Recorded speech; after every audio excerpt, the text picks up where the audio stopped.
So what drew you to this session? Well, I love the way EdTechTeacher has a plethora of PD opportunities for teachers or facilitators like myself to pull in some other points of instructional strategies, some engagement pieces. And so mainly it was your title that said, hey, creative innovation. And I'm thinking, okay, we want students to be curious and we want learning to be creative. So what does that mean? So that's why I'm here. Great. So first of all, I do have slides available, as you can see right here. And so if you would like to consult these slides, obviously I can put this into the chat for you as well. So, I can do that. I'm on the full screen right now. Let me just do this. We're good. I got it. Oh, you got it? And I'm sure anyone who's watching the video replay will be able to quickly jot it down. So that'll be good. Great. Simple enough. Entry points and then -ETT. Okay. So this is meant as a sort of a conceptual introduction to identifying and leveraging entry points into pedagogical innovation. There is no cookie cutter approach to this. My goal is not to provide ready-made lesson plans and ideas, but rather hopefully help you in some ways identify opportunities for creative innovation. So the fundamental concept here is what's called the target of difficulty. So when we work with educators and we are looking for entry points for education technology, it sometimes can be difficult to identify where in the process we should work with an educator to attempt some creative innovation. So the concept here is rather straightforward. We're looking at 3 parameters. One is having a discussion with the educator about what is really important to teach.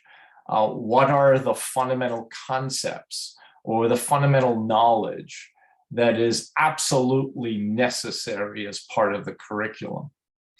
Then the second aspect of this, well, what is difficult to teach?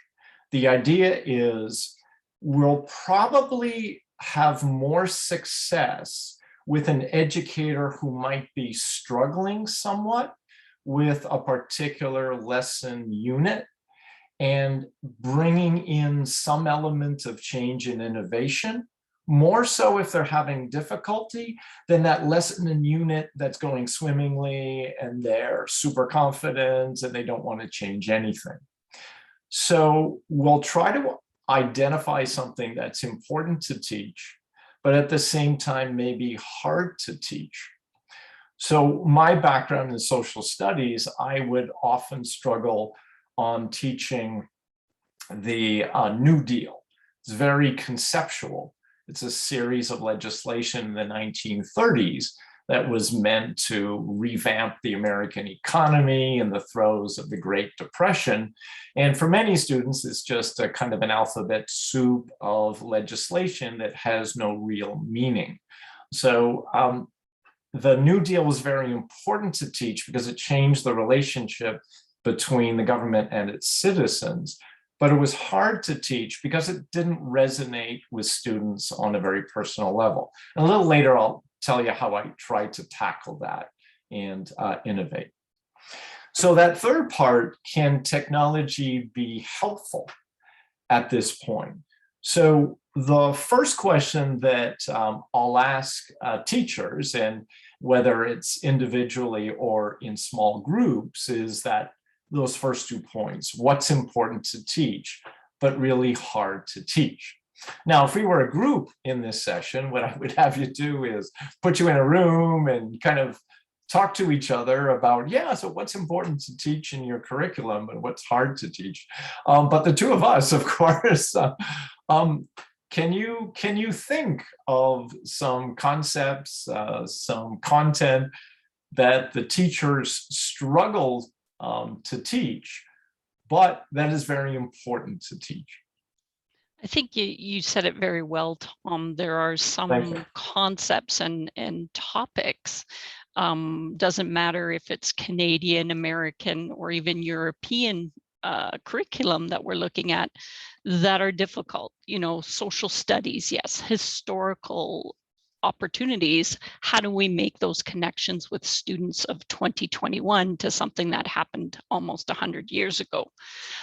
Mathematics, how do we interpret graphs from a mathematical standpoint in social studies, because there's a lot of data in there, and you know, students have seen those graphs, have broken them down, have created them in math, but then there's no transfer when we see it in a economic or social studies or historical context, and they're lost. So I think there's a variety of touch points in different parts of curricula for teachers that are saying, you know what, I either just quickly go through it, or I use the textbook because even I don't understand how to change it from procedural to let's add a little bit of the conceptual, so students actually have to dig into it to make sense of it. Terrific, terrific. And you evoked Grant Wiggins' concept of transfer. I appreciate that because I'm a fan of UBD. I think it's a wonderful approach to teaching and learning. And so how do we make that transfer so that students can understand the concepts in different contexts? As you mentioned, the graphs, how can they then transfer that understanding in one environment to a different intellectual or academic environment? So those are the fundamental questions. There's usually a kind of plethora. If it's a group, there's usually kind of a plethora of ideas and offerings about what's hard to teach. I came across a teacher in Oregon who was struggling to teach two-step equations to his students because the textbook was using kind of obtuse language. It's very, very difficult for the kids to understand. And he struggled, well, how am I going to teach these to the kids? And I'll show or at least speak to what he did a little bit later. So that's what we're trying to do is to answer this question, because if we can answer this question well, then we've identified something that's purposeful, something that is very important to teach. And we've identified a great opportunity because the teacher has struggled and is probably more receptive to trying a different approach. So how can technology be helpful? And this is often where I think you and I would venture, probably help teachers identify how particular technologies can be helpful. In various environments, we can elicit student performances in these different modalities, right? They can write, they can speak, they can create video, they can create audio, and there's so many tools that are available that teachers are often overwhelmed, and they want you to identify, oh, that one single tool that for them hopefully will do everything, and we know doesn't exist. So it's really key, I think, to answer those two questions that we just looked at. And if we're able to do that, then we can help identify the technology. So in the case of the history classroom, I realized that my students couldn't make any kind of emotional personal connection to the New Deal. So my idea was to have the kids research stories of children their own age in the United States and how the New Deal legislation might have impacted them. And so I provided them kind of a gated internet search environment using Library of Congress and a few other resources. And they found wonderful stories about how things like the CCC camps impacted them, and the NIRA impacted them. And now all of a sudden it became something that was personal, and there was a little bit of an emotional attachment too, because they were reading about kids their own age. So the technology depends. With a math teacher, he was looking for something visual. And so the idea was then to create a visual guide so that the students would understand how to solve two-step equations. I bring this in because we have this concept here of hybrid learning. And I'm kind of wondering, Nicole, in your district, will you be entirely face-to-face? Will you be a blended environment? So it'll be hybrid where it's part face-to-face and part online? Well, for the start of this school year, we're in our second week for the 2021-22 school year. Oh, you're in your second week. Okay. Yeah, second week. And parents have decided to either bring, and so we're open, all our schools are open.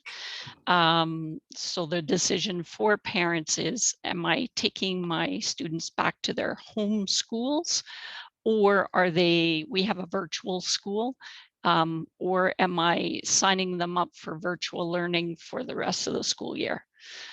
We did last year have some hybrid learning where students would come in and come out depending upon the situation, but mostly it's either you're 100% physically in school or you're 100% virtual. Got you. Okay, so you have both environments in play here. And the reason I brought this up, I attended an OECD webinar. It was kind of interesting. It obviously extended beyond the United States and survey of educators around the world, and identified one of the challenges, well, several challenges, but the greatest challenge they identified was encouraging participation.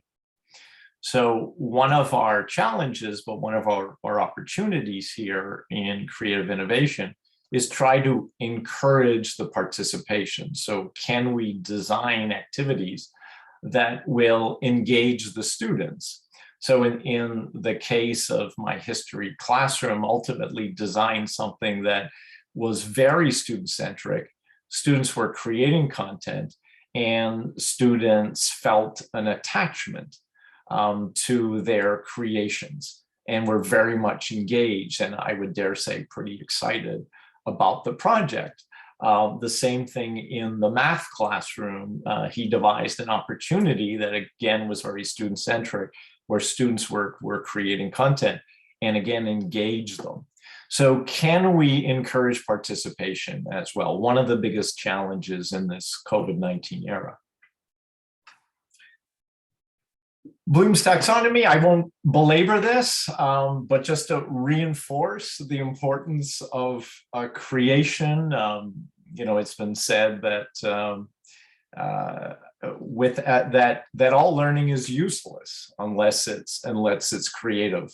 And I guess the sort of basic philosophical tenet here is we want our students to be constructing knowledge, constructing understanding. They need to be active participants, and they will be demonstrating, even performing their knowledge and understanding. So creativity is really fundamental to that, and of course, the highest of the high order thinking skills according to Bloom's taxonomy. What are ways that we might be able to generate creativity in action? One of the fundamental ways is to pose a challenge, is to PBL, problem-based learning, provide them with a problem and work with them to try to solve the problem. So a prompt or a challenge, such as within a problem-based learning environment. Or even broader, just an inquiry-based learning environment where we hope to pique their curiosity and learning more. Have students create original works as forms of personal or small group expression. I'll show you a couple. have students analyze ideas and determine whether the ideas are relevant and appropriate, or whether those ideas should be modified in some way. Hopefully they'll develop new ideas, maybe even completely novel ideas, and maybe new interpretations of literature, science, and others. Maybe they might even see trends and forecast possibilities. So these are but a few of the ways that creativity can take action in the classroom. And I drew this from a book I read a few months ago, Developing Creativity in the Classroom, which I thought was a very practical guide as well. So I've been talking about my history classroom as one example of something that was important to teach, something hard to teach, and how technology might help. So the students ended up researching Life of a Hobo, Teenage Hobos. And then I asked them to write a story as if they were a teenage hobo, to indicate how the Depression broadly and more specifically one piece of the New Deal might have impacted their lives. So it was essentially interdisciplinary because it was creative writing. And I had students who were wonderful pieces. There was one in particular I ended up posting online. Bowden student talks about her family in Kansas, and it was obvious that her father couldn't afford to tend to her and keep her in the family. The farm was struggling, so she was sent out to California to live with Aunt Sarah. So she talks about her trip on the rails, riding the rails to California. And she mentions things such as Hoovervilles and Mulligan Stew and CCC camps. So there's historical relevance. You could see that she understands not only the facts, but in a creative environment, writing a story as if a hobo, she was able to put them in context. So there's some transference there, I believe. I posted the story and it got a lot of hits. And I remember when I showed Caitlin, I said, come over here. And I showed her the number of hits. I said, these are all the people that are reading your story. And there were hundreds of people. And she was just beaming, just absolutely beaming. She was so proud and so excited. And it was her creativity and her ingenuity, but I wanted to show it off also because I thought it was just a wonderful piece of writing. And then I had the kids read other stories and comment, provide constructive feedback on the stories as well. So I tried to create some sort of community of interdependence where they kind of depended on each other to provide feedback and try to make their initial draft even better. So that's one idea. This, unfortunately, the video wasn't working. I tried it, but I'll explain the story. So this is the teacher in Oregon. He decided he was going to work with his students to create tutorials of how to solve two-step equations, and decided that they would create guides that could be used for future classrooms, because he realized they had the textbook for the next, whatever, 3 to 5 years, and it wasn't going to be serviceable. So ended up creating, using Book Creator. You can see the kids have their handwritten notes solving problems. They created screencasts on how to solve problems and put that in the pages. You have a mix of text, you have images, and you have video. What he ended up doing is had various students create their own Book Creator tutorial, and then he ended up choosing, I think it was 4 of them, put it together in one book, and then that became the chapter on solving equations for future students. So as you might imagine, the kids were pretty excited knowing that their work was now being taught in future classes at their school. So again, that level of engagement, personalization, ownership over the content. This is another fascinating project. This is a teacher. Versus Karl Marx. Now, can you hear the audio or not? Between the ideas of Okay. capitalism and the ideas of socialism, or the ideas of capitalism and the radical version of socialism, Marxism, or it even could turn into a debate between capitalism and communism, which derived from Marxism. Although these philosophers varied greatly in their ideas and philosophies, without them the Industrial Revolution would not have been what it is, and it would not have the effect today without them. Adam Smith. Adam Smith was born on June 17, 1723 in Scotland. He was a professor at the University of Glasgow, and he wrote the book, The Wealth of Nations. In this book, he defended the ideas of a free market, free economy, and the three natural laws. Smith was a firm believer in laissez-faire economics, and he also thought that economic liberty would result in economic progress. I'll show you another 30 seconds or so. At the core of Adam Smith's laissez-faire capitalist philosophies lies the three natural laws of economics. Law 1 is the law of self-interest. Law number 2 is the law of competition. And law number 3 is the law of supply and demand. Law number 1 of Smith's. I'm going to start right there. So Sean McCusker taught high school history for about 20 years. He told me this story about, I don't know, but I guess it's about 6-7 years now. He, after teaching in sort of a pen and paper environment, he walks into a school that has iPads. And he had this particular student that, by Sean's own admission, didn't think she was terribly talented. I mean, she was a decent writer, but you could sort of tell her heart wasn't into it. And there was this project on the industrial philosophers, and he gave the kids kind of an opportunity to express themselves in different modalities. What the challenge he was having is industrial philosophers, conceptually, it's kind of hard for some of the kids to grasp. They find some of the reading boring, and they find just writing essays to be kind of boring. And so it's important to teach what was kind of hard to get the kids engaged. So this particular student creates this video, and Sean's blown away by her abilities, and he puts it on YouTube. And the hits keep coming. And so she's getting all of these views. And then the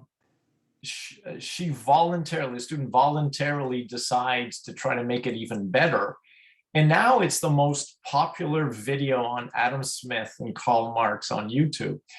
The last time I looked, it had more than 250,000 views from this shy high schooler whose own teacher thought she was, kind of a mediocre student. So the technology creates an opportunity. Now, I know we've kind of run over, so thanks for bearing with me. I'll wrap up soon. Another student made these paper mache heads. You can see there are quotes coming from the heads. He said he got a call from the parents, and the parent says, "We got a problem." And like Sean's bracing for what's going on. She says, "Please tell her to stop," because she made so many, they couldn't fit in the classroom. They were going out the hallway. And it wasn't just the creative part. I mean, she thought carefully about which kind of, I guess, capstone sentiment or idea should go with which philosopher. I just loved it, completely absorbed by this. This is a group project of a classroom in New York City. It's a primary school where the kids created kind of a who am I book page, again, using Book Creator in this sense, just a wonderful platform. And the teacher shared it via Twitter and got other teachers to get their students to introduce themselves. So the book had entries from Mexico, from Canada, from all over Europe, Asia, all over the world. So it was a who are we?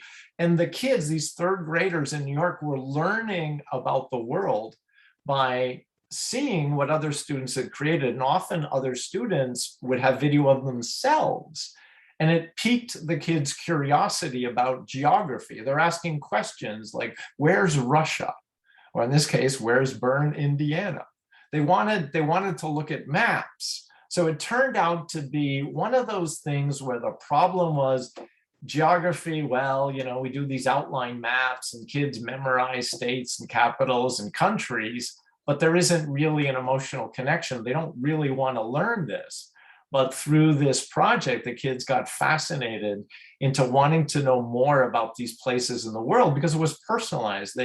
They could see other kids and other classrooms as part of this.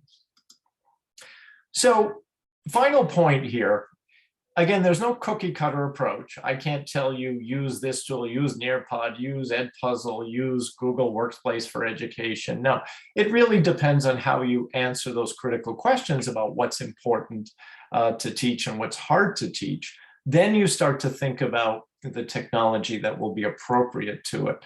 So it's not the cart before the horse. You start with the learning goals and then you select the tools that are appropriate to the learning goals. You don't start with, oh, I like Kahoot, so let's use Kahoot. And when we try to empower the kids and have them create content, and I did my classroom and these other teachers, messy, there are problems. Things don't always go as we anticipate. I sometimes think of a creative agency where everybody's kind of rushing around. There can be noise and there's people moving around and all sorts of equipment being used. But in the end, everyone's striving to create that educational content that hopefully demonstrates their mastery of learning goals and skill proficiency as well.